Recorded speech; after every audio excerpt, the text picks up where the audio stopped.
Páter Kristián si pripravil takú prednášku pod názvom Nie len to, čo hovoríme, ale aj ako to hovoríme. Verím, že to bude pre všetkých nás veľmi aj poučné, lebo asi každý z nás máme tie chvíle, keď niečo hovoríme a ten druhý úplne nerozumie tomu, čo hovoríme, alebo naopak.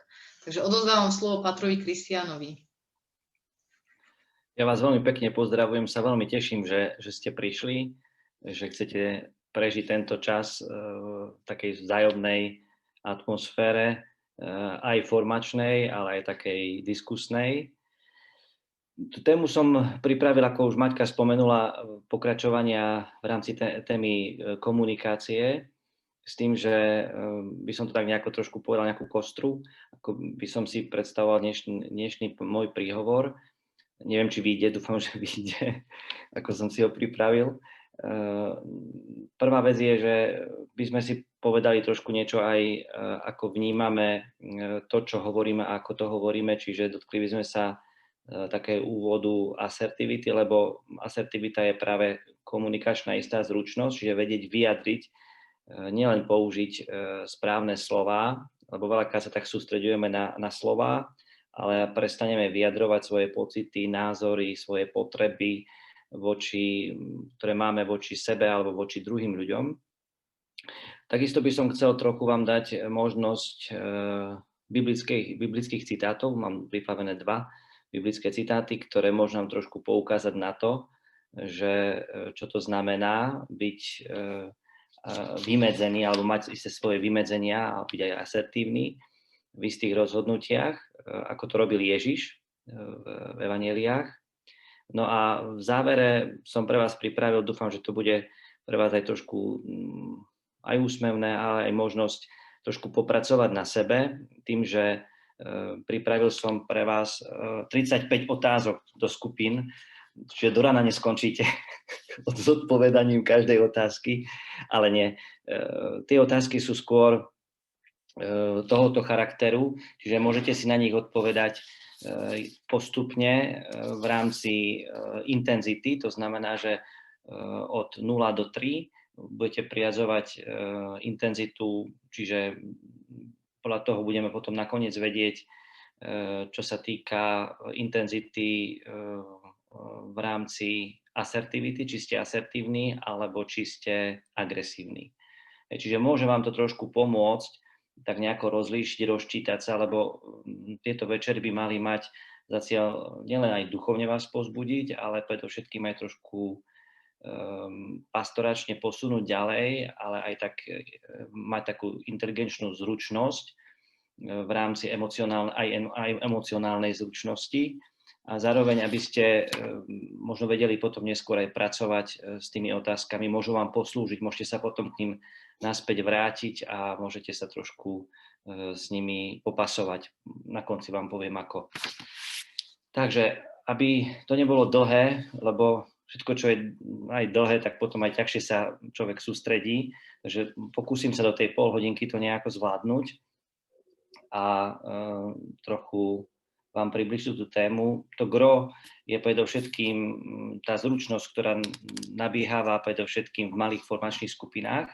Takže verím tomu, že budete mať pekný čas a tých, ktorí napríklad prichádzajú len na prednášky, tak predovšetkým povzbudzujem, aby vyskúšali aj formačnú skupinu, lebo je to jedna z možností, kde si môžete otestovať alebo vyskúšať aj nejakú tú zručnosť komunikačnú, lebo veľakrát sa stáva to, že ľudia, keď si hľadajú svoje miesto, svoje postavenie, svoje poslanie, svojho životného partnera či partnerku, tak veľakrát sa stáva to, že tá komunikačná zručnosť je problémom. Takže, ako som už spomenul, nie len to, čo hovoríme, ale ako to hovoríme.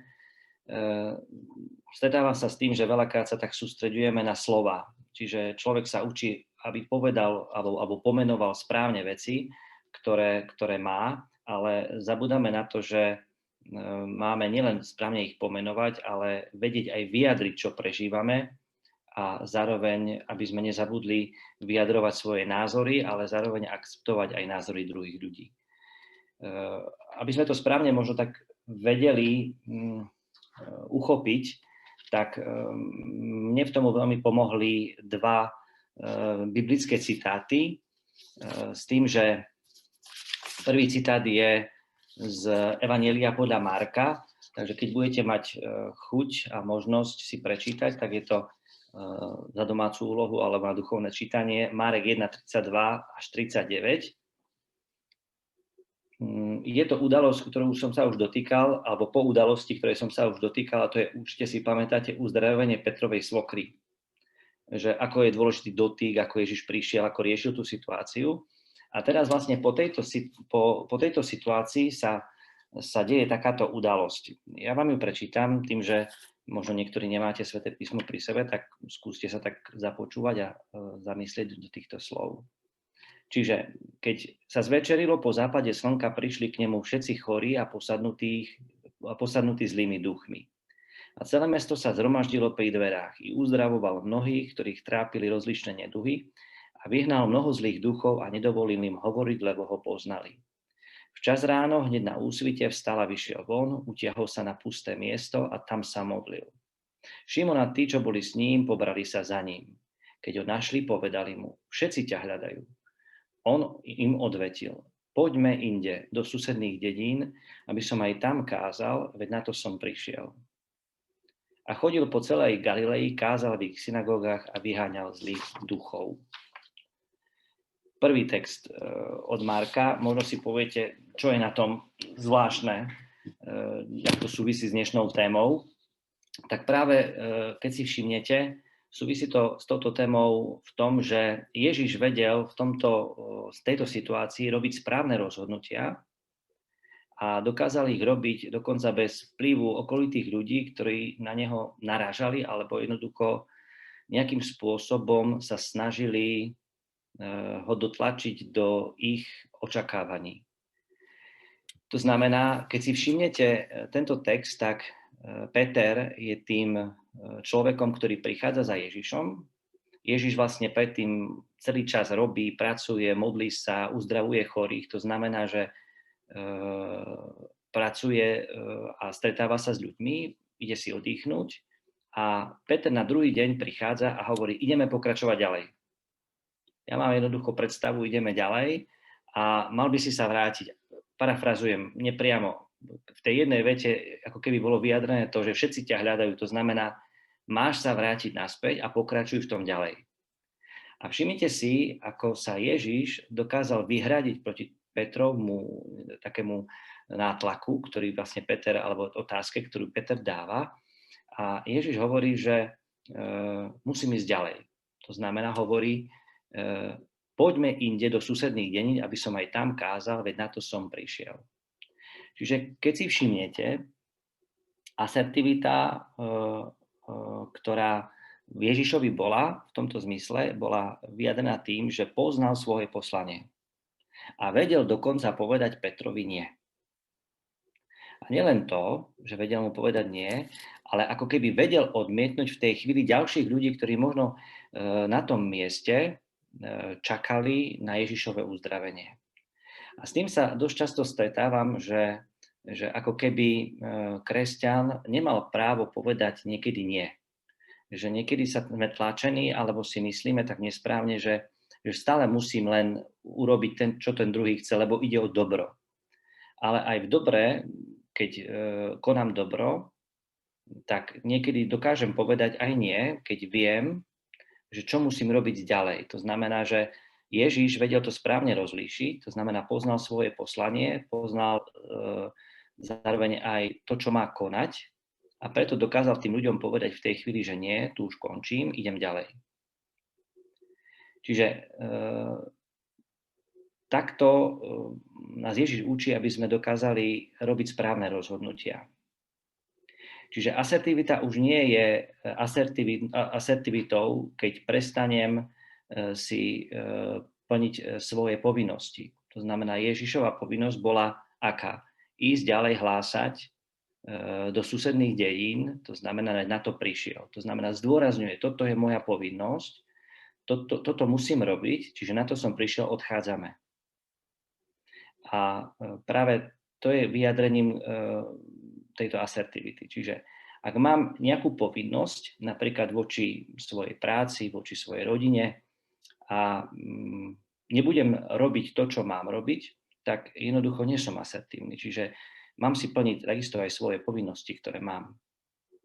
Čiže môžem robiť, či nerobiť len to, čo nepatrí do mojich povinností. Čiže vedieť správne rozlíšiť, kedy môžem druhému človekovi odrieknúť to, čo robím, alebo inak povedané, že vedieť rozlíšiť, či mám záväzok voči tomu človekovi, alebo nemám nejaký záväzok, ktorý som povinný urobiť. Áno? Takže možno k tomuto príbehu tak jasne vidíme, ako Ježiš konal. To znamená, že vychádza mi z toho, že mal by som poznať svoje záväzky a svoje povinnosti. Čiže otázka na vás. Poznám svoje záväzky a poznám svoje povinnosti, keď robím rozhodnutia? Ďalšia vec, ktorá prichádza, je, aby som správne vedel rozhodnutia robiť v živote a bol aj asertívny. To znamená, musím mať v živote správnu hierarchiu hodnôt. Keď mám svoju hierarchiu hodnôt, tak viem, čo je prvé a čo je posledné a vtedy tomu poslednému dokážem povedať nie, lebo viem, že nemám naplnené ešte prvé dve. Hoci sú všetky dobré, ale tomu poslednému to dokážem ešte povedať, preto lebo vlastne môjim cieľom je hierarchia, čiže v hierarchii vlastne hodnôt aj plním svoje povinnosti a svoje záväzky. Keď si všimnete, celá tá téma asertivity alebo vyjadrovanie svojich pocitov a zároveň toho, čo prežívame, dať druhému, by som to tak povedať, to, čo by som mal dať sebe. Tak by som to nejako to zhrnul. Čiže primeranie, čiže vedieť dať to, čo by som chcel dať sebe. Čiže miluj blížneho svojho ako seba samého. Čiže mať isté vymedzenie, v pravú chvíľu vedieť povedať stačí, alebo vedieť povedať áno, idem do toho. Áno. Veľmi pekne k tomu tak mi korešponduje druhý príbeh, ktorý je v Káne Galilejskej. Určite si pamätáte tú situáciu, kedy prišla za Ježišova matka a prichádza za Ježišom a hovorí, že jednoducho nemajú vína. A ak určite si pamätáte, že čo je na to Ježiš hovorí. A Ježiš odpovedá, že ešte neprišla moja hodina. A Mária na to odpovedá, urobte všetko, čo vám povie. Niekedy máme takú tendenciu si predstaviť, že Mária ako keby prichádza tlačiť na Ježiša, že ale urob, ale poď, alebo a tak ďalej. Ale vôbec ten text nehovorí o takejto situácii a niekedy človek má takú tendenciu si to takto zľahčovať, alebo vníma ten text, ale Ježiš sa tam jasne ohradzuje, to znamená vymedzuje, hovorí, ešte neprišla moja hodina. Urobím to vtedy, kedy to mám urobiť. A Mária na to nereaguje vôbec manipulatívne, alebo nejako agresívne, alebo nejakým citovým vydieraním, ale reaguje na to veľmi krásne.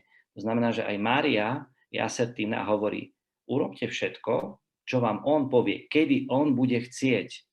To znamená, kedy on to uzná za vhodné, len ho posluchnite. Čiže Kána Galilejská je tiež takým pekným znakom tohoto vymedzenia. Čiže pre nás to je takou výzvou vedieť sa nad tým tak trošku zamyslieť, ako ja dokážem si učiť tie hranice. Čiže kedy pomôžem a kedy zasa už nepomôžem. Ale nie preto, že chcem sa na to vykašľať, alebo že som lenivý, ale preto, že už mám inú prioritu. To znamená, že musím ísť ďalej, alebo už mám inú povinnosť, ktorú musím vykonať. Alebo ďalšia vec, vedieť sa správne vymedziť alebo ohradiť, to častokrát robí ľuďom problém, alebo vedieť, kedy som už sebec a kedy zasa potláčam sám seba. Alebo kedy sa mám brániť a kedy sa zasa mám presadiť. To sú všetko situácie, na ktoré by som si mal vedieť odpovedať vtedy, keď poprvé poznám svoje povinnosti, poznám svoju hierarchiu hodnôt a poznám svoju identitu, kto vlastne som. Čo sa týka tejto asertivity, ja som pre vás pripravil taký obrázok, čo nám môže trošku pomôcť vnímať asertivitu, alebo ako správne možno sa nad tým zamyslieť, tak sú tam také dve postavičky a môže nám tomu pomôcť prehlbiť alebo správne rozvíjať predovšetkým očný kontakt, správne používanie gest, vzdialenosť, fyzický kontakt, postoj tela a výraz tváre a zároveň aj naše myšlienky. Ja by som sa trošku pri tom zastavil, aby sme možno sa trošku lepšie porozumeli. A prvá vec, ktorá tam je, to je správne mať očný kontakt. A preto je dôležité vo vyjadrovaní nielen to, čo hovoríme, ale ako to hovoríme, pozerať sa druhým ľuďom do očí. Preto napríklad aj počas pracovných skupín alebo formačných skupín máte zapnuté kamery, aby ste jeden druhého videli a aby ste videli ten očný kontakt, ako ten človek sa na vás pozerá a či dokáže vyjadrovať práve aj tým pohľadom svoju úprimnosť, alebo zároveň dokáže vyjadrovať svoju napríklad obavu, niekedy môže byť niekedy strach, vidíte v očiach a tak ďalej. Čiže preto ten očný kontakt je veľmi dôležitý. To, čo veľakrát sa môže stať, je, že niekto na vás veľmi úprene pozerá, až tak nepríjemne a vy sa veľmi v tej chvíli zle cítite. Čiže hovorí niečo, to je jedna vec, a druhá vec, čo očami vyjadruje to, čo hovorí. A to je druhá vec, k tomu prichádza, to je výraz tváre. Ďalšia časť, ktorá je dôležitá si všimnúť alebo cvičiť aj v asertívnom správaní, alebo to mať správny postoj tela. Čiže vedieť sa pozrieť na seba, ako napríklad sedím, ako napríklad stojím, alebo vedľa koho stojím, hej, že to je ten človek, alebo ako ten človek vedľa mňa stojí alebo sedí. Lebo niekedy aj to telo vyjadruje napríklad to, že niekto je v pohybe, rozpráva sa s vami, už drží kľúčku, už odchádza od vás, alebo napríklad sedí vykrútený od vás. Sice s vami sa rozpráva, ale jeho telo je už vytočené ako keby smerom na odchod, alebo je uzavreté to veľmi telo. Čiže v tej komunikácii, že nie len to, čo ten človek hovorí, ale ako vyjadruje aj to, čo hovorí. Potom ďalšia vec je, čo si môžete všimnúť aj sami na sebe, a to je, ako vnímate fyzický kontakt. To znamená blízkosť druhej osoby, lebo blízkosť zároveň poukazuje alebo naznačuje aj istú dôveru, že ľudia sú si blízki, ale zároveň aj istú intimitu. Veľmi dobre sa to skúša, alebo môžete to vnímať, keď človek musí ísť do výťahu a vôjde do výťahu a naraz je blízko toho druhého človeka, že ako sa v tej chvíli cítite. Niekedy dobre pri stretnutí je sa aj druhého človeka opýtať, ako sa cítiš. Hej? Či ti napríklad nevadí, že som tak blízko teba. Hej? Alebo keď si ľudia sadajú, napríklad, že kde si ten človek druhý chce sadnúť. Čiže aj vtedy vidíte tú blízkosť, že ako ten človek potrebuje tú vzdialenosť nejako dodržať. Ďalšia vec, ktorá do tejto témy patrí, je aj vyjadrovanie našich gest, to znamená naša neverbálna komunikácia, ktorá dodáva predovšetkým našim slovám istú hĺbku. To znamená aj istú vážnosť. To znamená, že všimnúť si napríklad, niektorí ľudia komunikujú rukami, ako ja teraz napríklad komunikujem rukami alebo niečo hovorím.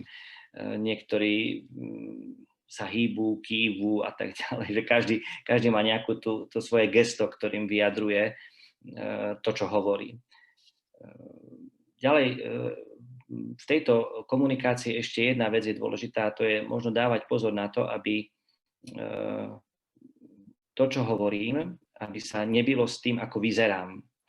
Niekedy je dobré sa tak pozrieť do zrkadla, keď ste, že ako vyzeráte, keď sa hneváte, alebo keď ste šťastní. Že ako ten druhý človek to vidí a v tej chvíli ako môže na vás reagovať.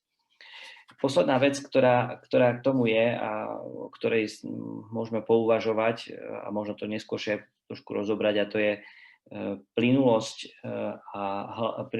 rozhovoru a tón, sila a melódia hlasu, ktorá takisto zohráva vo vyjadrovaní našich pocitov, v našom prežívaní a tak ďalej. Čiže veľakrát sa stáva, že počúvate a ten človek napríklad rozpráva takým plačlivým alebo takým veľmi hrubým hlasom alebo silným hlasom, ako keby chcel vás do niečoho dotlačiť, donútiť a vy sa na základe týchto vecí rozhodnete, že naozaj tomu človekovi pomôžete, ale už to prekračujete tú hranicu, že ten človek vás vlastne dostáva do nejakej roviny, do ktorej vás chcel on dostať. Ano. Čiže vedieť to tak správne rozlišovať. A takisto aj v tom plynulom rozhovore, že vnímať, ako ten človek sa s vami rozpráva. Či príde a vyvalí na vás všetko a vy si urobte s tým, čo chcete, alebo prirodzene sa s vami rozpráva a ten tok zároveň tých informácií je plynulý, stíhate registrovať, počúvať, pomaly sa rozhodovať a tak ďalej. Čiže k tejto asertivite zároveň by sme si mali možno uvedomiť ešte jednu dôležitú vec a to je nezabudnúť to, že nesmiem pritom obviňovať druhých, ako sa cítim ja. Čiže vedieť vyjadriť to, čo cítim a vedieť prevziať to, čo cítim, čo cítim aj zodpovednosť. Čiže za svoje pocity. Čiže nehodiť ich na druhého človeka, že ty za to môžeš, že sa ja takto cítim. Čiže nie je potrebné druhého predovšetkým ponižovať, lebo vtedy vstupujem do agresivity, aby som vyjadroval zasa svoje pocity. Čiže cieľom nie je len nájsť slova, ale spontánne vedieť vyjadrovať to, čo cítim a zároveň tým zlepšiť tú komunikáciu medzi ľuďmi a zároveň lepšie poznať toho druhého človeka a nechávať mu predovšetkým slobodu, lebo asertivita pracuje takisto aj so slobodou toho druhého človeka.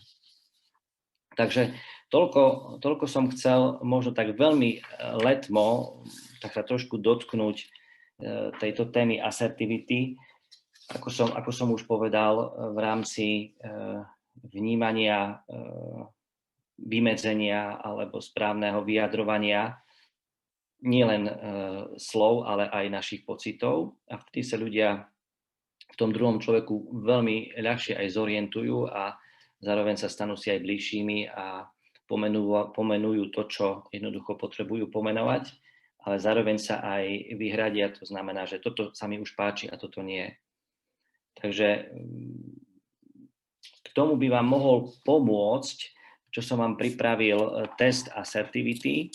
Nie je to klasický psychologický test, čiže nechcem, aby ste ho brali ako, že teraz si spočítate bodíky a vyjde vám nejaká charakteristická črta, ale je to test, ktorý vám môže pomôcť vnímať, kedy ste asertívni a kedy ste agresívni. To znamená, že je to 35 otázok, ktoré by som bol veľmi rád, keby ste si mohli sami prejsť a na ne zodpovedať od 0 do 3. Čiže 0 je nie nikdy, jednotka je niekedy, 2 je často a 3 je takmer vždy.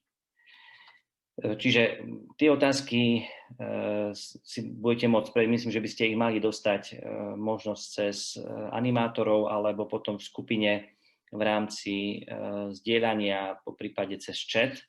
Technici určite to nejako zabezpečili pre vás. Bolo by fajn, keby ste si ich urobili a v skupine by ste sa potom mohli podeliť napríklad s tým, že jeden môže z tej skupiny povedať, že o ktorej otázke by chcel napríklad diskutovať. Takže každý si vyberie jednu napríklad nejakú otázku a môžete sa napríklad v nej dotknúť, že ako ste sa napríklad rozhodli. Takže ako to vnímate tú otázku. A tým pádom tá diskusia môže byť taká zaujímavá, že môžete sa zhodnúť v rovnakej otázke viacerí, môžete si vybrať nejakú otázku, ktorá je pre vás zaujímavá, alebo napríklad neviete si v nej rady a chceli by ste vedieť, ako druhý tú otázku riešia, alebo ako sa dokážu s ňou popasovať. Takže to je taká práca na takú hodinku pre vás v malých skupinách. Ja by som vám potom na záver, nedával by som vám to dopredu, povedal by som vám, ktoré otázky alebo čísla otázok poukazujú na to, že nedokážete mať asertívne chovanie. To znamená, že správanie a kedy máte zasa agresívne správanie.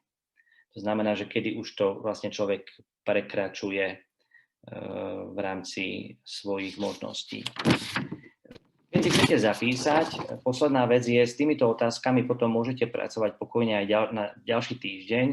Možno sa tak zamyslieť nad tým, že ktoré situácie z tých otázok vám robia ťažkosti a v ktorých sa napríklad cítite dobre. Ďalšia vec, ktorú by ste si mohli vyskúšať, je aký mám postoj vyjadriť svoj pocit a či vnímam, že na vyjadrenie svojho pocitu mám aj právo. Čiže mám právo vyjadrovať svoje pocity. A po tretie, taká tretia úloha, ktorú by ste si mohli vyskúšať, že aké prekážky vám stoja z ceste vyjadrovať svoje pocity. Čo mi napríklad bráni. Či sa napríklad bojím nejakých následkov. Ak nejakých následkov sa bojím, tak aké sú to následky? Alebo či mi bráni nejaká osoba vyjadrovať svoje pocity, ktoré mám. Alebo čoho sa najviac obávam. Keď si zodpoviete na tie otázky, ľahšie sa vám bude trošku možno pracovať sami so sebou, možno sa tak viac zorientujete sami v sebe a budete môcť lepšie nájsť tie hranice, kedy pomôžem a kedy už nepomôžem, kedy už to ide nad rámec týchto mojich povinností a zároveň aj mojich možností. Možno taký nakoniec príklad, ktorý by som povedal, že keď napríklad nemôžem pomáhať druhým, keď viem, že mám napríklad nejaké iné povinnosti a tie by som začal zanedbávať. Alebo nemôžem druhému dávať niečo, čo už začína škodiť aj mne samému. No. Takže preto vedieť nájsť tie hranice a vedieť aj správne pomenovať, nielen slovne, ale aj vyjadriť, nám môže pomôcť lepšie sa zorientovať samých v sebe a potom zároveň aj v druhých ľuďoch. Je tam napríklad taká otázka, sa mi veľmi páči tiež, taká všeobecná je, že či niekomu vadí, že, pokiaľ vám vadí, že niekto vedľa vás fajčí, dokážete mu povedať, že vám to vadí? Tak napríklad to je taká všeobecná otázka, tiež sa dokážete o tom baviť. Niekto to nedokáže. Bude tam trpieť, bude tam a potom odíde, bude nadávať a tak ďalej, hromžiť a za to, že ja som nervózny, môže on, lebo fajčil vedľa mňa. Áno? Ale to je to neasertívne správanie, to znamená, že napríklad mal by som vedieť vyjadriť ten pocit, že mi to vadí. No a to vyjadrenie potom toho pocitu, nakoniec by sme si potom povedali, že aké by mal mať tie správne také etapy. Ano? Čiže čo by som správne mal vedieť najprv povedať, že vyjadriť, že prečo mi to vadí, po prípade, čo je dôsledkom, ako by som to napríklad riešil, alebo či ten človek môže to ukončiť, alebo po prípade ja odídem z tohoto miesta. Čiže neútočiť v tej chvíli na toho druhého človeka. Páter Kristian, máme tu prvú otázku. No. Čo ak zistíme, že opakujeme, správame sa podľa vzorca správania sa podľa toho, ako sa chovali rodičia? To znamená, že takisto nepáči sa nám to, ako sa k sebe chovali, ale aj tak sa zachovávame, ale aj tak sa tak zachovávame. Čo by ste nám radili? Ja to vidím tak, že ako máte bežný tréning, že trénujete bežné veci, to znamená, že si bežne trénujete. Ja keď idem na dentálnu hygienu, tak mi celý čas opakuje dentálna hygienička, ako si mám dávať dole povlak zo zubov. A ja sa jednoducho celý čas tvárim, že áno, snažím sa, niekedy mi to ide, potom sa ma spýta, či sa snažím a potom mám problém sa priznať a povedať, áno, nesnažím sa, nejde mi to, lebo jednoducho nefunguje to. Tak znova prídem z dentálnej hygieny, stojím pred zrkadlom a kefkou, to robím tie isté pohyby, čo ma ona učila. No. Tak je to tréning. Ano. A teraz sa pýtam, zle ma rodičia naučili doma umývať zuby a jednoducho tiež môžem si to niesť, možno mama nebola dentálna hygienička, že ma to vedela naučiť, ale naučil som sa to, ako som to vedel. To znamená, že aby ste to vnímali, že vždy môžeme na sebe pracovať. Že najjednoduchšie je vyhovoriť sa, že jednoducho to nejde. zrelý človek potrebuje jednoducho stále na sebe pracovať. Nikdy nepovieme, že sme zreli a už je koniec. Že stále v tej zrelosti môžeme nadobudovať aj zručnosti, aj schopnosti, tak ako intelektuálnu zručnosť nadobudneme a vedomosti, tak aj emocionálnu nadobudnete. Možno potrebujete viac tréningu a tie otázky sú takou možnosťou toho tréningu. A to je ten prvý krok, že aspoň si ich zodpoviem. A ten prvý krok, ktorý som vám povedal, je, že aspoň si ich roztriedím, ktoré situácie mi robia ťažkosť. A v tej chvíli zistíte, že aha, mám problém ťažkosť v tej rovine s človekom, v situácii, v takej situácii. A v tej chvíli viete, že budem hľadať riešenie, ako si pomôcť. Ale všetko hodiť do jedného balíka, že rodičia mi nepomohli a nesiem si rodičovské problémy, to je jednoducho veľmi ľahké sa zbaviť zodpovednosti. Takže nezbavujme sa zodpovednosti za svoj život a snažme sa, aby sme mali radosť meniť svoj život. A to je niečo krásne, keď zmeníte svoj život a zistíte, že si sa pekne posunuli.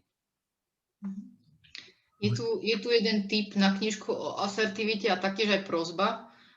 Je tu, ako typ je tu uvedená empatická asertivita komunikácie, Olga Lošťáková a Páter Kristián, ak ešte ty máš nejakú knihu na odporúčanie, tak... Ja budem mať tiež potom literatúru, to znamená, že ak budete chcieť, takisto je to jedna z možností hľadať. To znamená, ja vás chcem tak nejako pozbudiť k tomu, že tieto stretnutia nie sú na to, aby sme vás viedli za ruku ako malé deti. Tieto stretnutia sú na to, aby sme vám dali impuls a vy zatúžite hľadať.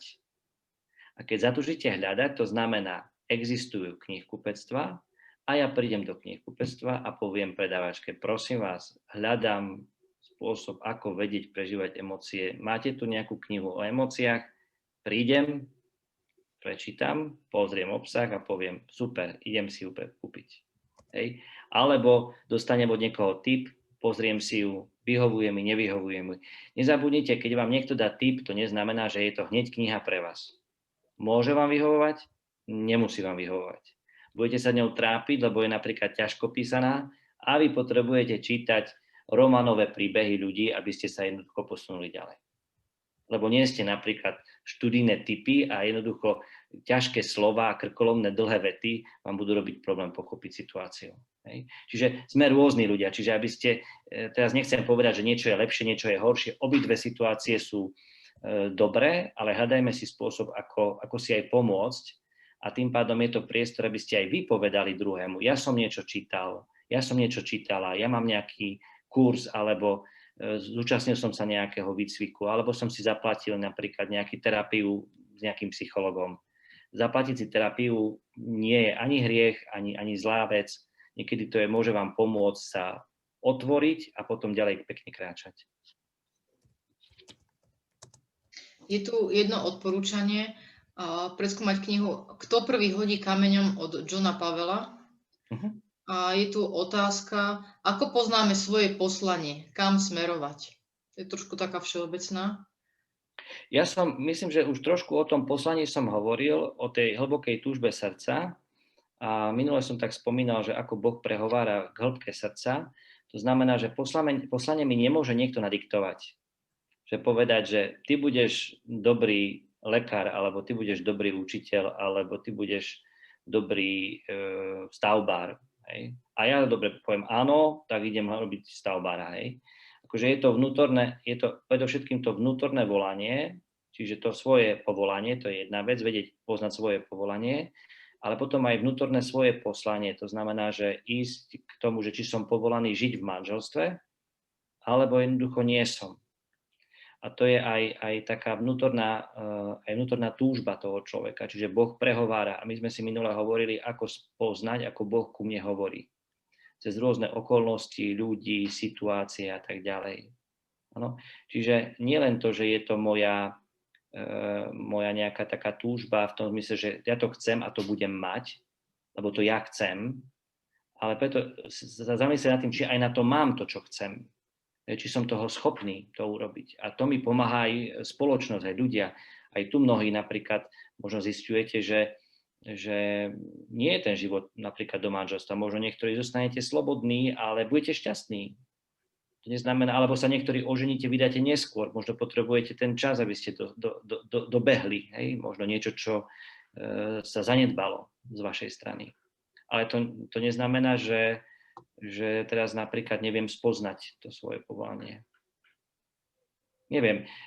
Je to veľmi široká, ako Martina povedala, otázka. A na to rozpoznávanie nám môžu pomôcť, vravím, osobné, individuálne, duchovné vedenie, rozhovor napríklad s nejakým vašim priateľom, koho máte s priateľov, po prípade vnútorná modlitba, čiže stretnutie sa s Bohom v modlitbe. Duchovné cvičenia môžu pomáhať. Tiež sa robia duchovné cvičenia na rozlišovanie povolania napríklad. Alebo poslania svojho života. Ďalšia otázka. Pokiaľ mne druhá osoba zraní, napríklad jedná arogantne, i tedy nesmím ho obviniť, že mne zraní? Ako tu nejde o obviňovanie, ale tu ide o vyjadrenie. To znamená, že ja nemám prejsť do útoku, ale mám prejsť do vyjadrenia postoja. To znamená, že to, čo si povedal, sa ma dotklo. Alebo to, čo si povedal, ma nahnevalo. Lebo my veľakrát to tak povieme, že ty si taký a taký. Že zaútočíme na toho človeka, alebo začneme na ňo zvaľovať napríklad nejakú zodpovednosť za naše prežívanie. To znamená, že on nám povie v pravde niečo a my tú pravdu napríklad nevieme spracovať v tej chvíli. Ale to je pravda. On nám vyjadril ten svoj postoj a my môžeme byť tak precitliveli, že jednoducho v tej chvíli to nevieme spracovať na základe toho, že potrebujeme pracovať na vnútornom uzdravení našich emócií napríklad. Toto je veľmi zaujímavá otázka. Ak máme usporiadané priority a odmietame pomoc, pretože na to napríklad nemáme čas, ako sa máme vysporiadať s výčitkami, že sme danej osobe nepomohli? No nemôžem druhému človekovi pomôcť, keď jednoducho na to nemám kapacitu. Čiže môžem dať len toľko, koľko mám. Napríklad, keď si vezmete ten príbeh Ježiša. Ježiš v ten deň urobil to, čo mal urobiť. To znamená, dokázal odmietnúť, hoci ho mohli v tej chvíli tí ľudia aj vydierať. Ale veď si urobil včera, tak poď teraz a znova, prečo nie? A čo si to za učiteľa a tak ďalej. Ale Ježiš ako keby v tej chvíli nereagoval vôbec na Petra a povedal, ideme ďalej. Čiže chcem vás tak ako povzbudiť k tomu, aby sme vedeli rozlíšiť, to nám pomôže, kedy to už je citové vydieranie, napríklad zo strany rodičov, a kedy napríklad to je už agresia, do ktorej nám tí ľudia tlačia, že vlastne začneme sa báť. A v tej chvíli začneme robiť na základe toho. Uvediem taký príklad, že s telefonovaním, napríklad jedna osoba mi celý čas telefonuje, každý deň mi telefonuje, lebo to potrebuje. Áno? A pokiaľ ja jej nepoviem, a ja už vlastne tie telefonáty príjmam, už pomaly nepočúvam tú osobu, alebo už mi lezie na nervy, ale nevyjadriť emóciu v tom zmysle, ako keby, že aby som sa jej nedotkol a ona celý čas volá, ale pokiaľ ja ju nestopnem a nevyjadrím to, že jednoducho, že už je to nad rámec mojich možností, hoci ju tu zraní tú osobu, to znamená, ju neposuniem k rastu. Lebo aj povedanie nie, alebo zastavenie, alebo vyjadrenie, že toto napríklad už nechcem robiť, alebo nemôžem robiť, môže pomôcť druhému v raste. Že musí sa jednoducho s tým sám vedieť vysporiadať. Čiže nemôžem byť pre neho ako keby mamičkou alebo oteckom, ktorý ho bude držať za ruku a celý čas viesť, ale on sa potrebuje postaviť aj sám na nohy. Môžem to urobiť občasne a preto sa vymedzím. Môžem s tebou telefonovať napríklad v piatok. No a on zavolá v pondelok a povie už, ja som si to už sám vyriešil. To znamená, že bolo to účinné. Ano, čiže ja som oddialil, lebo som mal svoje povinnosti a keby som sa venoval tej osobe, to znamená, že by som musel zanedbať napríklad svoje povinnosti, ktoré mám, aj voči iným ľuďom, voči napríklad mojej rodine, a napríklad u mňa v mojej kňazskej službe voči iným ľuďom a tým pádom by som išiel na úkor zasa iných. To znamená, tá hierarchia tých hodnôt by sa strašne rozhádzala a ja by som žil potom v chaose. A podľa mňa život kresťana nie je o živote v chaose. Že niekedy aj diabol dokáže nás namotať v tom, že nám ponúkne strašne veľa dobrých vecí a my sa hodíme do nich, lebo musíme všetky tie dobré veci urobiť.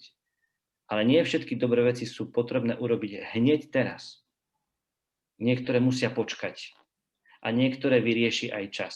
A niektoré vyriešia aj iní ľudia.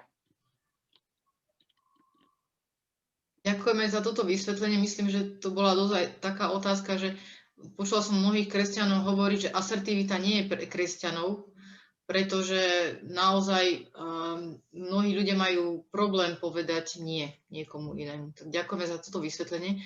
Tiež taká veľmi pekná otázka, ako vysvetliť, nastaviť aj druhé líce. Teraz nerozumiem. Ako vysvetliť ten citát z písma, že kresťan by mal nastaviť aj to druhé líce. Čo to má spoločné s asertivitou, tomu nerozumiem, lebo to nie je o tom, že sa mám nechať fackovať. Nastaviť druhé líce biblicky, keď už vezmeme ten citát, má jeden veľmi krásne vysvetlenie. Dôležité na to je vizuálne ukázanie. Keď mám nastaviť druhé líce, to znamená, mám druhému nastaviť výčitku, a nielen výčitku, ale ako keby priestor nad tým, aby sa zamyslel, že to, čo robí, či robí správne. To znamená, vyjadrím svoj pocit. Lebo Žid, keď druhého človeka išiel udrieť, tak musel udierať ľavou rukou. A udieral ľavou rukou tak, že ho udieral smerom od seba. To znamená, že mu dával ako keby takýmto spôsobom po tvári, aby ho odvrátil od seba, čiže ho udrel. A Ježiš, keď hovorí, že nastav mu druhé líce, to znamená, Žid musí použiť buď poprvé druhú ruku, a keď použil pravú bola vždy žehnajúca ruka, a nie negatívna, ale pozitívna. Alebo keď ju chcel udrieť toho človeka, tak tú ľavú si musel by vykrútiť, aby mohol po druhej strane ho udrieť. Čiže Ježiš takým úžasným spôsobom urobil jednu vec, že nastav druhé a teraz mu povedal, no čo urobíš v tej chvíli. Čiže zamyslí sa, čo si urobil, zreflektuj, to znamená, dávam priestor, dávam ti čas, aby si to, čo si urobil, či si urobil správne. To nie je to, že jednoducho mám byť asertívny a teraz nechať sa fackovať. Alebo mám to jednoducho takýmto spôsobom riešiť. Ale tam je to skôr vyjadrenie, že vyjadrí, že s tým nesúhlasíš. A ten človek neverbálnym spôsobom, Ježiš hovorí, neverbálne vyjadrí, že s tým nesúhlasíš. Lebo k asertivite patrí, ako som aj povedal, tá neverbálna komunikácia, čiže vyjadrujem aj neverbálnym gestom, že to, čo robíš, mi vadí. A aké je to neverbálne gesto? No napríklad nastavenie druhého lica. No ale reálne, fyzicky, čo? Prídem a... Neverbálne môže byť začudovanie, môže byť smútok, čokoľvek môže byť pokrčenie ramenami, napríklad aj to mi vadí, alebo napríklad je, že sa odvrátim, to je tiež neverbálne gesto. Alebo napríklad, že niekto povie, že už nemôžem ťa počúvať. Hej? Niekto počas komunikácie urobí toto, to znamená, že zamyslí sa, ten človek niečo robí, to znamená, že už nevládze, čiže ja vyjadrujem aj svojimi gestami, čo prežívam, čiže nepotrebujem niečo povedať, alebo malým deťom, keď prídu do miestnosti a niečo smrdí, tak urobia toto, že smrdí mi tu niečo, hej. Ale my dospelí chodíme ako keby nič a je tam taký zápach a robíme no, a nevieme povedať, že je tu naozaj smrad, poďme otvorme okno, hej. Lebo tie okno sa ťažko otvára, hej. Čiže nebudem sa strapňovať, že ako otvoriť to okno. Alebo koho sa spýtať, že môžem otvoriť okno. Hej. A to sú všetko tie veci, ktoré môžeme prežívať a deti ich prirodzene vyjadria napríklad takto. Hej. Čiže aj toto je neverbálna komunikácia, vyjadrovanie svojich pocitov. Že mi je tu dlho, alebo ste vo výťahu, to čo som povedal, a príde tam 10 ľudí, ste v nejakej banke a idete na nejaké poschodie alebo v nemocnici, a teraz všetci kašľom budú mať respirátory a teraz jednoducho máte 2 metre stať od seba, každý sa bude odťahovať. No vyjadrujete, že vám to vadí. A niekto tam jednoducho stojí a povie, čo ti vadí? Čo? Že tu som, veď mám respirátor.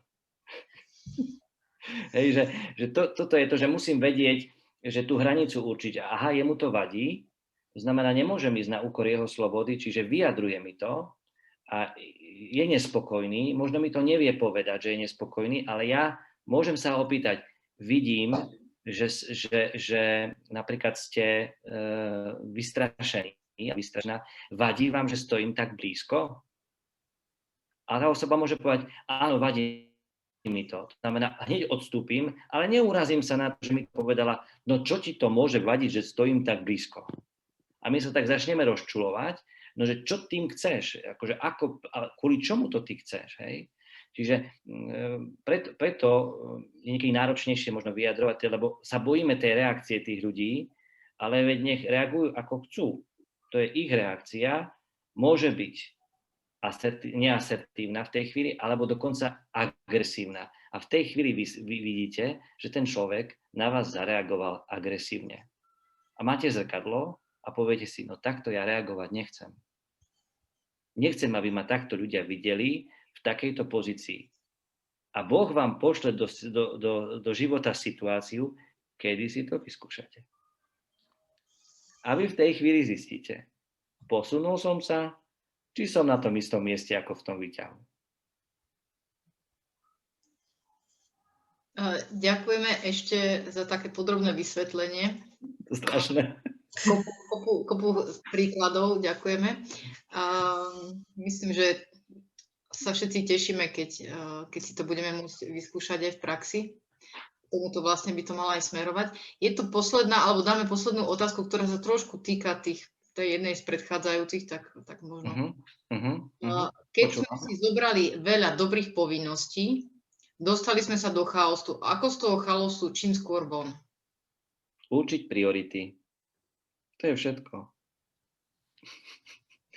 Keď je veľa dobrých vecí, nikdy nie je veľa dobrých vecí na jednej čiare. Vždy sú dobré veci, ktoré sú buď obmedzené časom, čiže musia sa vykonať, lebo napríklad je na to ten čas, alebo som za ne zodpovedný. To znamená, že tá priorita sa určuje nie podľa toho, že ktorá tá vec je ako keby, nazvem to drahšia, obrazne povedané, áno, čiže má tú finančnú hodnotu vyššiu, a teraz nemyslím ako finančnú v úvodzovkách, áno, ale že za ktorú som najviac zodpovedný. Čiže napríklad, uvediem príklad, manžel, dieťa, rodičia a kamaráti. Máte strašne veľa dobra, ktorého môžete vykonať, no povedzte mi, ktoré je pre vás prioritné. To už je taká reflexia. Pre niekoho v tej chvíli môže byť prioritné dieťa, lebo potrebuje sa to dieťa naučiť do školy. A ma prepadáva z predmetu. To znamená, moja priorita je teraz venovať sa dieťaťu viac ako napríklad matke, manželovi, lebo potrebuje to dieťa v tej chvíli tú prioritu väčšiu. Ale u niekoho z vás môže byť priorita, možno priateľ, možno potom neskôr manžel alebo manželka, že je tá priorita dôležitejšia. Hoci aj to dieťa potrebuje, ale teraz sa dokáže aj naučiť samo, hoci tu mrnčí, že potrebuje pomoc. Môžem ho oddialiť, ale viem, že potrebuje ten partner alebo môj priateľ alebo priateľka v tej chvíli moju pozornosť. Čiže nezabudnite, prosím vás, neexistuje všeobecný vzorec. My veľmi ako ľudia máme radi schémy a návody na automatické pračky, aby keď ich použijeme, vytiahneme vypratú bielizeň, ktorú môžeme hneď obliecť, bez toho, aby sme sa namáhali. Jednoducho život takto nefunguje podľa nejakých schém. Môže nám pomôcť nejaký ten obraz, ale každý z nás sme originál a každý z nás potrebujeme samostatne ako keby myslieť v tej rovine. A sami si vyberať postupne, určovať tie priority. Ak ich nevieme, potrebujem niekoho, kto ma sprevádza na tej ceste, no a tým sprevádzajúcim môže byť v duchovnej rovine kňaz a v psychologickej rovine zasa terapeut. Ďakujeme veľmi pekne. Juraj Technik do chatu napísal ešte odporúčané tie knihy, o ktorých sme hovorili, takže tu je vlastne link, kde to nájdete. Všetky názvy kníh zaznamenal prejdite si chat a nájdete to tam. A je tu viac otázok o tom, ako bude vlastne prebiehať nasledujúce formačné stretnutie. Takže môžeme povedať, môžete si pripraviť pera a papiere a v skupinkách sú animátori, ktorí s vami budú preberať tieto otázky. Animátori prečítajú otázku, vy si zaznamenáte odpoveď podľa tých 4 možností a ak vás nejaká otázka zaujme, môžete sa o nej rozprávať a diskutovať v skupinke a odpovede správne sa dozviete po skončení skupiniek. A jednu, Maťka, prepáč, môžem? Aby som ja nezabudol. Ano. Jedna dôležitá vec je, prosím vás, buďte pravdiví. Nie je hanba, že jednoducho niečo neviem zvládnuť. Dobre?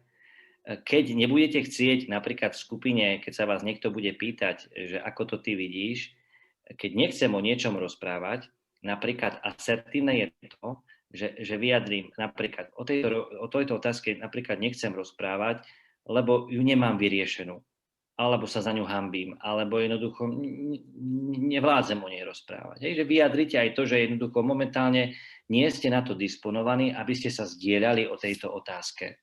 Aj to je vyjadrenie. Čiže my nie sme povinní vždy všetkým všetko povedať. Niekedy môžeme byť indisponovaní, niekedy môžeme byť ustráchaní, niekedy môžeme mať blbý pocit, nemusíme mať dôveru v tej skupine, hej, ale tiež niekedy je ťažko povedať, hej, že napríklad nemám dôveru v tejto skupine. Hej. Keby ste to povedali, že sa urazia a možno už nikdy neprídu do skupiny, lebo niekto povedal, že nemá dôveru. Hej. Ale to neznamená, že všetkým nedôveruje napríklad. Ale jednoducho momentálne sa necítil ten človek tak, že tých ľudí, ktorých videl, jednoducho nevzbudili v ňom dôveru. Ale to neznamená, že sú tí ľudia zlí. Áno? Čiže aby ste trošku tak chápali, že neurážajme sa vždy na to, keď niekto s niečím nesúhlasí a že má možno iný na to názor. Takže preto tie otázky, vravím, chcem vás poprosiť, vždy, keď prečítate si otázku, zareagujte vždy prvou odpoveďou, lebo tá je vždy najsprávnejšia. Ak začnete čítať viackrát otázku, tak už špekulujete. To znamená, hľadáte nejakú otázku, ktorá by mohla byť možno vhodná.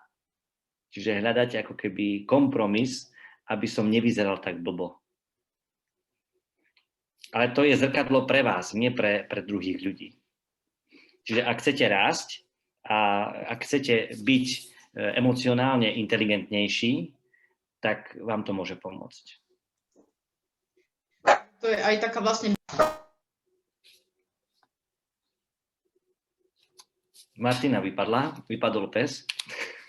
Ja sa ospravedlňujem, mám takého psa, ktorý je na mne závislý, ale vždy šteká v nesprávnu chvíľu a potom alebo škrabe na dvere. Musíš byť asertívna voči nemu. Áno, hej. Mala by si sa vymedziť. No to vám ukážem, ten pes sa potom tak na mňa vyskočí pred okno a tvári sa, že mi vyčíta, že nepustím dnu. Vyrušuje to. No, vyhodím už toho psa. Máme tu dvoch ľudí, ktorí sa hlásia. Ja neviem, Páter Kristián bude v skupine po skončení, bude v diskusnej skupine, lebo už je predsa len 8 hodín. A tak vráte sa potom radšej do tej diskusnej skupiny, kde bude viac otázok a Páter Kristián odpovie. To si myslím, že bude lepšie. Môžete si kľudne ich zapísať, alebo aj tie otázky, ktoré vyplynú zo skupiny. A ďakujem za asertívnu odpoveď. Dobre trénujete. Takže pomaly môžeme ísť do skupín. Super.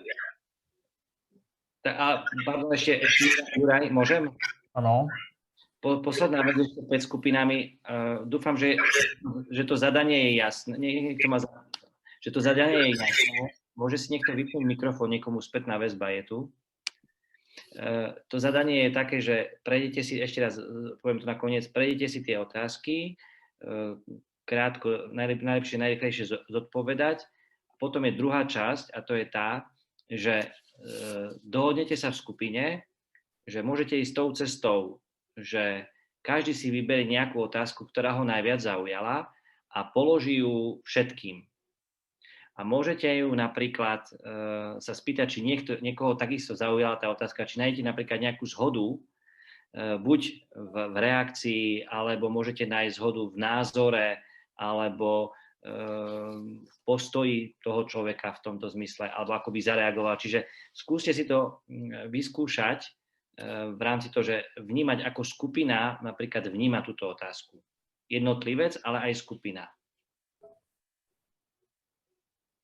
Dobre, takže je to jasné? Keby náhodou niekto nemal jasné, tak nech sa teraz opýta, aby sme sa vyhli napríklad zbytočnému nejakému nedorozumeniu, lebo takto sme v skupine ešte nepracovali s takýmito otázkami. Čiže len pre všetkých teraz, nielen pre animátorov, je niekomu niečo nejasné? Áno, ja by som sa chcela opýtať, keď môžem. Nech sa páči. Na záver po tých skupinkách si povieme výsledok testov? Ešte raz, Libuša, to nie je test v rámci toho, že je to nejaké, že vyjde ti výsledok, lebo výsledok ti vyjde vtedy, keď začneš s tými otázkami individuálne doma pracovať. To znamená, výsledok je v tom, že na záver ja vám poviem, ktoré otázky, keď ste reagovali, tak ste reagovali neasertívne a v ktorých ste reagovali agresívne. A tá neasertívnosť je označená od 0 do 3. To znamená, keď ste reagovali v 0, tak ste reagovali asertívne. Keď ste 1, 2, tak tá neasertívnosť ako keby vstúpala do 3. Áno? A to isté aj v agresivite. To znamená, že keď je 0, tak nie ste agresívni. A keď je 1, tak ste mierne, 2 je viac a 3 je, že ste agresívni. To znamená, že keď budete vedieť čísla tých otázok, to znamená, budete vedieť si vy už doma vyhodnotiť, že aha, v tejto otázke napríklad som viac agresívny alebo neasertívny. Možno na to prídete sami v skupine, keď budete rozprávať o tých otázkach, môžete si poprípade sa si tipnúť, že či to je otázka, ktorá skúma asertivitu, neasertívnosť alebo agresivitu. Keď budete chcieť napríklad.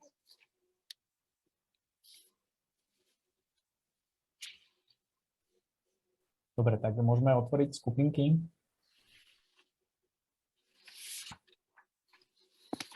Nech sa páči. Ja by som ešte poprosil, že či by som sa mohol dať k Pátrovi Kristiánovi na chvíľočku. Môžeš potom, dobre, po skupinkách. Dobre? Keď oni sa rozdelia do skupín, tak potom zostaň v centrálnej.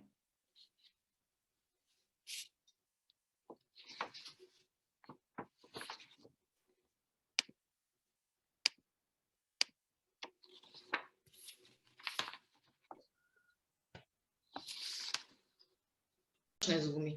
Takže aj toto vás chceme upozorniť, ale najprv by som ešte dala slovo Pátrovi Kristiánovi, aby sme uzavreli túto dnešnú tému, aspoň ten test. Nie test. Super. No, z časti to bol nejaký taký preverujúci. Super. Ďakujem veľmi pekne. Verím tomu, že sa vám dobre pracovalo, že ste mali aspoň chvíľku sa tak zamyslieť nad niektorými otázkami. To, čo som spomenul, tie otázky vám môžu pomôcť ďalej pracovať, tak ako som povedal, že existuje tréning, tak môžete v týchto otázkach, ja ich zopakujem ešte raz, tie také 3 možnosti, ktorých sa môžete nejakým spôsobom cvičiť. A to je, keď si prejdete v týždni tie otázky, tak sa možno zamyslieť nad takou jednou vecou, že ktoré situácie vám robia ťažkosti. Čiže skúste ich tie situácie aspoň si tak nejako rozčleniť do nejakých oblastí. To je taká prvá vec. A v ktorých situáciách sa cítim dobre. Čiže je to fajn a zvládam to. Čiže toto sú také 2 veci, že ktoré mi robia ťažkosti a ktoré zvládam dobre, čiže som doma. A keď som dobre v tých silných oblastiach, tak tým pádom viem aj dobre komunikovať s ľuďmi. Jednoducho ľudia ma môžu dobre spoznať, môžu ma dobre prečítať, to znamená, nerobím tam bežne chyby. Druhá vec, ktorú si môžete cvičiť v rámci domácej úlohy je, aký máte postoj vyjadriť svoj pocit a vnímate toto svoje právo, že máte možnosť vyjadriť svoj pocit.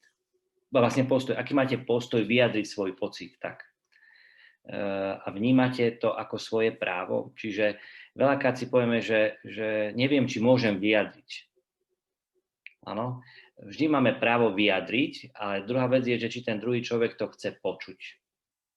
Áno, čiže môžem ponúknuť, že chcel by som o tomto rozprávať s tebou a môže sa stať, že ten druhý napríklad vás môže aj odmietnúť, povie, že nechcem. Ale v tej chvíli musíme rešpektovať aj to vyjadrenie toho druhého, že jednoducho nechce. Hej. No a tretia vec je, aké prekážky vám stoja v ceste vyjadriť svoje pocity. Tie prekážky môžu byť strach, obava, rodina, môžu to byť ľudia a tak ďalej. Čiže skúste sa nad tým zamyslieť, že či máte nejaké prekážky, ktoré vám bránia vyjadrovať tieto veci. Čiže to je k tým otázkam. Takže čo sa týka tých kategórií, takže kľúč bol ten, že mali sme urobiť intenzitu od 0 do 3. 3 je najsilnejšia intenzita. A teraz vám prečítam otázky, ktorých je neasertívne chovanie a ostatné sú agresívne chovanie. Áno? Čiže čítam tie neasertívne chovanie. Čiže keď je od 0, tak by to malo byť v poriadku, ale keď to stúpa, tak vlastne stúpa to k neasertívnemu chovaniu. Čiže mám s tým nejaký problém, alebo v tejto situácii sa necítim dobre, čiže tá intenzita vyjadruje, že nie som komfortný v tej situácii a v tej agresívnej zasa, že útočím, čiže chcem niekoho dotlačiť do niečoho, alebo podľa mojej predstavy chcem druhého človeka mať. Takže tie neasertívne chovanie, čiže 1, 2, 4, 5, 6, 7,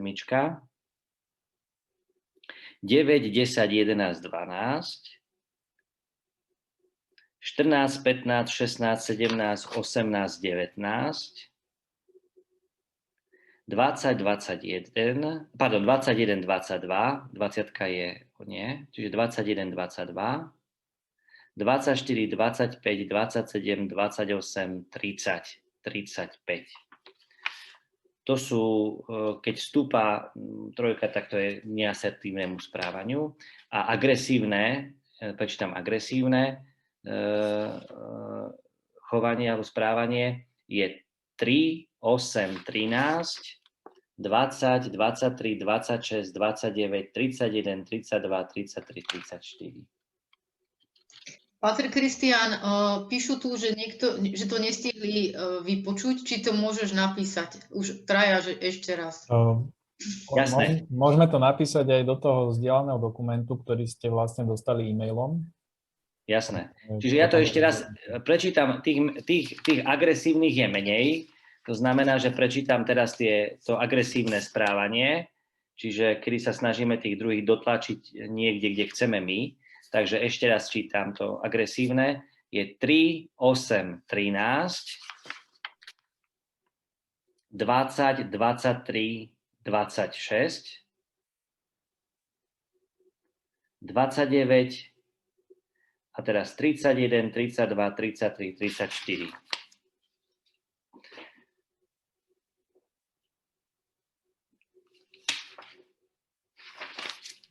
Paťka to už píše do chatu, takže kľudne si pozrite chat. Už je to napísané agresívne. Znova tá intenzita vlastne od 0 je v poriadku a vlastne potom to stúpanie do 3, tá intenzita. Takže tu je otázka, že čo s tým. Takže máme to chápať, čím je to vyššie číslo, tým je to horšie. Berieme to ako intenzitu, to znamená, že neexistuje nejaký taký, že vyjde vám povahová číta, že teraz ste taký a taký a taký, lebo každá situácia si vyžaduje individuálny prístup a my musíme vnímať, že inak reagujeme voči svojim blízkym v tej istej situácii, ako v tej istej situácii reagujeme so svojimi priateľmi. Alebo napríklad nejakej úplne inej, s inými ľuďmi, áno, v práci. Áno, čiže dosť často sa to mení ešte dokonca aj podľa kultúry. To znamená, že inak by som reagoval s Maďarmi, s Poliakmi, s Nemcami, s Talianmi, ako keď reagujem so Slovákmi, áno. Čiže tiež tam zohráva úlohu ešte aj kultúrne pôsobenie. Áno. Takže preto by som to nejako neškatulkoval do nejakého takého konkrétneho výsledku. Čiže pre vás by to mala byť taká pomôcka, ako sa zorientovať v sebe. Že tá intenzita hovorí, že ako som na tom. či to neasertívne správanie sa prejavuje u mňa, alebo agresívne to správanie sa prejavuje viac u mňa. Môžeme ísť napríklad konkrétne k k otázke 1 alebo 3, aby si to vysvetlil konkrétne. Tuto, že nesedí mi, že v otázke 1 je odpoveď 3 ako neasertívne.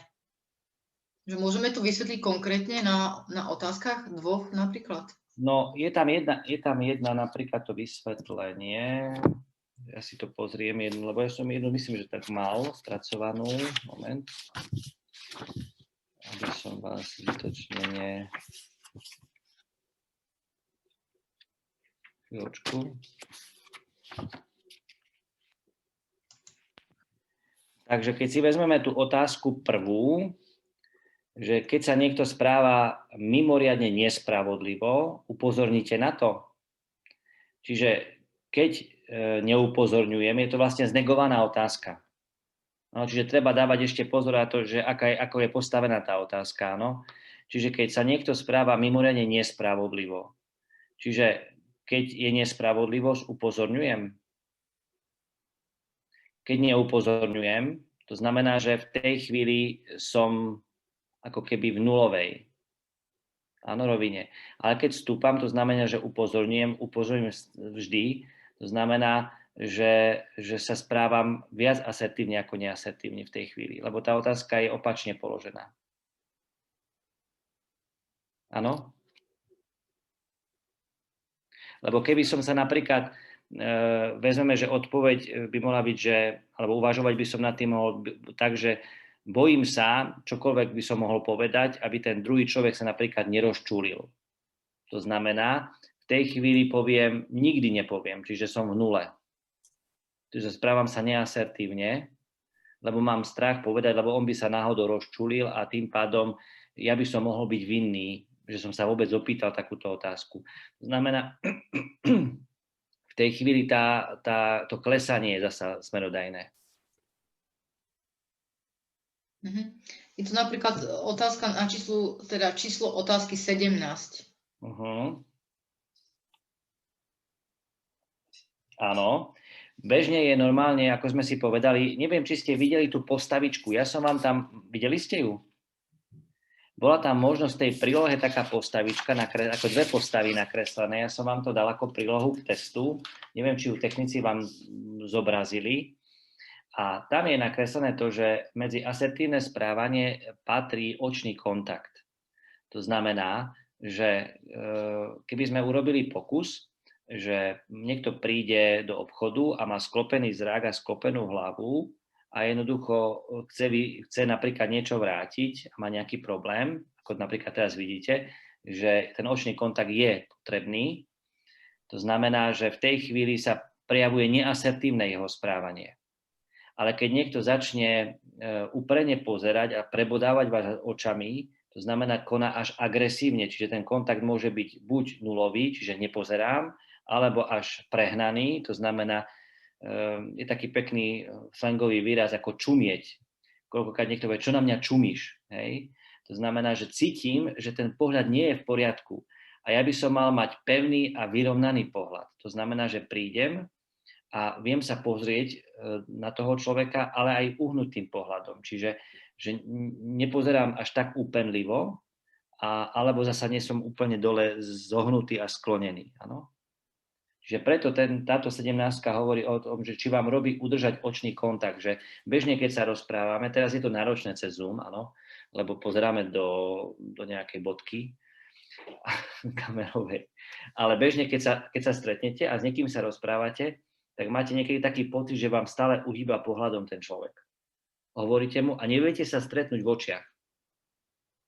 Alebo potom má sklonený zrak a vás len ako keby počúva. Alebo len na vás pozerá a vám to až vadí, že nepohne ďalej a stále na vás pozerá a vy už uhýbate zrakom a nevládzete sa mu pozerať do očí. Čiže to je ten extrém agresívnej už potom pohľadu. Čiže mali by sme mať, ako hovorím, taký pevný ten pohľad na istej rovine pevný a aj taký vyrovnaný pohľad. Takže preto, keď vám robí problém, Čiže nie nikdy mi nerobí problém, to znamená, že som v poriadku. Ak mi to robí problém, takmer vždy, to znamená, že stúpam k trojke, čiže mám neasertívne. To znamená, že tá neasertívnosť vo mne vstúpa a v tej chvíli mal by som s tým niečo robiť, čiže môžem cvičiť ten svoj pohľad. To by mi mohlo pomôcť. Preto tá otázka je dobrá, že keď v tej chvíli máte tú odpoveď, že mám s tým problém, tak môžete sa postaviť pred zrkadlo, môžete vidieť trošku pohľad, môžete dať spätnú reakciu s niekým kamarátom, kamarátkou, sa možno začať rozprávať, pozrieť sa do tých očí, nebáť sa, vyskúšať si to. Na to sú aj cvičenia, akože tým vás nechcem teraz trápiť, lebo toto nie je takým môjim cieľom riešiť tu nejako terapeuticky a psychologicky tieto veci, ale že existuje aj taká pomoc, že ako sa v tom aj zlepšovať.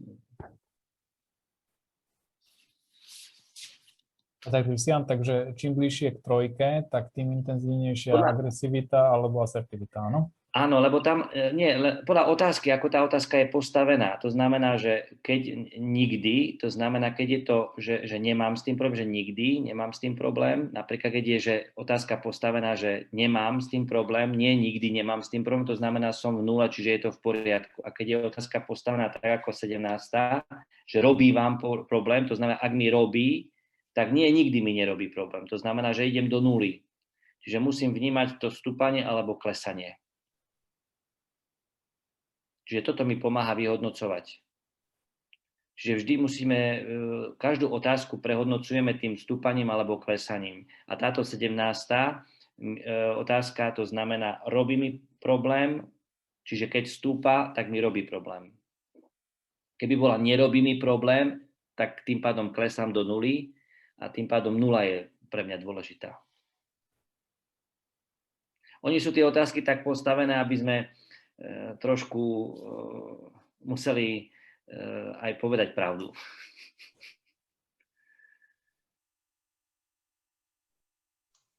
No možno aj trochu viac času, takže určite si to potom pozrite ešte raz. A možno aj cez deň, keď budete mať viac sily. A hlavne to nevnímať tak, že neasertívne je, že je hneď zlé. Akože ja vás chcem tak nejako povzbudiť k tomu, že teraz, keď vám vyšlo niečo, že sa to pohybuje, nejak to lieta, prosím vás, nemajte z toho nejaké mindráky, nejaký problém. Jednoducho, je to nejaké usmernenie do vášho života. Môžete sa vrátiť k tej otázke, možno sa nad ňou zamyslieť a hlavne vnímať to, že neasertívne je vlastne necítim sa pohodlne. To znamená, neviem spracovať túto oblasť. Alebo s niekým by som sa mohol poradiť, ako spracovať túto oblasť, lebo nejako sa necítim dobre. Môže byť nejaká otázka, ktorej ste sa vôbec nikdy nenachádzali. Čiže vlastne neviete sa ako keby vyjadriť k tej otázke. Čiže aj toto sa môže udiať, lebo sú to otázky, ktoré sú také široké, čiže pre všetky skupiny ľudí. Je nejaká otázka k tomu ešte? Nejaká nejasnosť? Keď napríklad tá dvojka ešte teda sa pýtam, je pre vás ťažké rozhodnúť sa, keď dám, že nula, to znamená, že čo? No, lebo dvojka je otázka, že neasertívnosť. To znamená, že ak by som povedal, že takmer vždy je pre mňa ťažké rozhodnúť sa, to znamená, vstúpam k trojke, čiže som viac menej nekomfortný v tej rovine. Je pre mňa ťažké. A keď mám nula, znamená to, že čo? To znamená, že nemám s tým problém. A to je asertívnosť? Áno, že to znamená, že viem sa rozhodovať. To znamená, viem urobiť rozhodnutia v ťažkých situáciách. Ďakujem.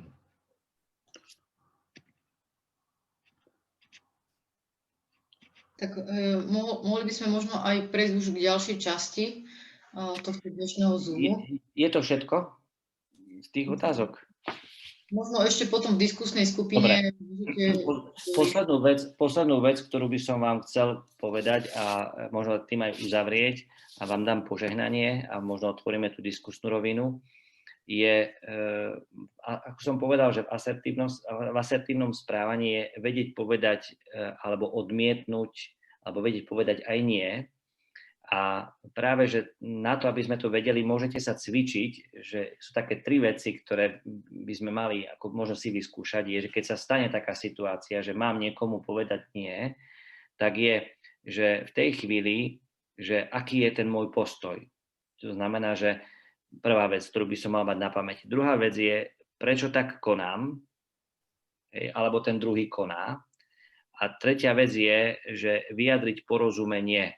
To znamená, že rozumiem, že môžeš mať na to taký názor, ale napríklad môj je takýto názor. Hej? Čiže toto mi môže tak pomôcť trošku tak pracovať na tom, že keď vyjadrujem nie, alebo keď odmietam niečo. Takže toto je taká praktická rada len. Aby to nebolo len tak, že nie. Hej, že nestačí povedať, že ideš von, nie. Hej. A prečo? No nie. Hej. Akože, aby sme vedeli vyjadriť aj to, že aký je môj postoj. To znamená, nejdem von, lebo napríklad chcem pozerať film. Áno. Prečo tak konám? Lebo napríklad mám rád ten film. Áno. A tretia vec je, vyjadrujem porozumenie, čiže rozumiem, že by si rád išiel von. Čiže uistím toho človeka, áno, je to tvoj postoj, ale ja chcem, alebo vnímam, že toto je teraz pre mňa dôležité. Tak vám prajeme krásny večer, Pán s vami. Na príhovor Panny Márie a svätého Jozefa nech vás Pán chráni od všetkých chorôb tela i ducha, naplňa radosťou, pokojom a požehnaním Všemohúci Boh, Otec i Syn i Duch Svätý. Amen.